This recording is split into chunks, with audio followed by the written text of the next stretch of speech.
দেখুন আজকে আমরা কদবেল মাখা করব। দারুণ একটা কদবেল মাখা হবে, ব্যাপার স্যাপার সব রেডি করে নিয়ে বসেছি। আপনারা কারা কারা কদবেল খাচ্ছেন শীতকালে জানাবেন।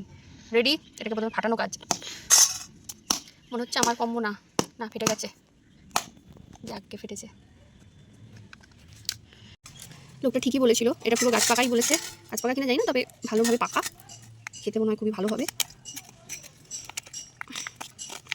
আমার কদবেল খেতে ভালোই লাগে, খারাপ লাগে না। বছরে খাই খুব কম, কারণ প্রচুর দাম নেয়। এটা শুধু দাম 20 টাকা, এটা মাখিয়ে নিলে 30-40 টাকা নিয়ে নেবে, যেখানে যেমন পারে। আর কদবেল খাওয়ার মজা হলো এইটাতে আর কি, এই খোলায় করে খেতে হবে কদবেল। এটাই কদবেলের আসল মজা।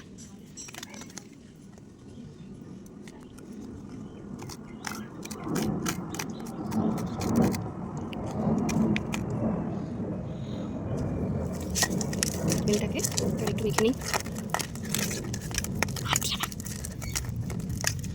এবারে এই কদবেল মাখার মধ্যে আমরা প্রথমে দেব, কদবেল মাখার মধ্যে একটু বিট নুন দেবো। বিট নুন টেস্টি হয়, বিট নুন দিলে।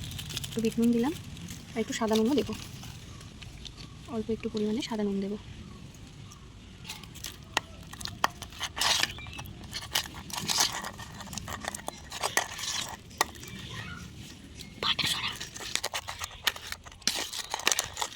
এবারে এতে দেবো যেটা মেইন ইনগ্রিডিয়েন্ট, সেটা হচ্ছে কাসুন্দি। এটা দিতেই হবে। তো এই যে কাসুন্দি দিলাম, বেশ অনেকটা পরিমাণেই দিলাম, তাহলে টেস্ট হয় না।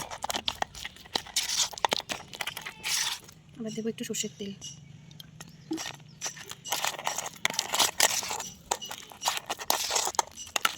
তারপরে একটু চিনি।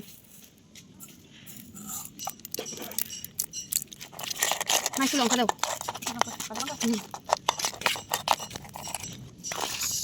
তারপরে দেবো একটু সস।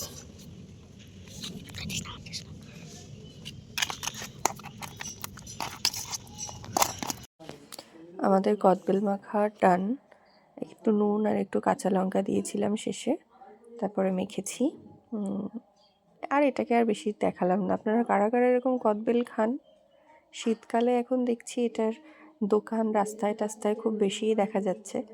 তো আমাদের কদবেল মাখা খুবই টেস্টি হয়েছিল, আমরা খুব মজা করেই খেয়েছি, খুব আনন্দ করে খেয়েছি। খুব বেশি টক খেতে পারি না, অল্প একটু খেলেই আর কি হয়, কিন্তু এই বাচ্চা কাচ্চাকে দিয়ে সবাইকে দিয়ে অল্প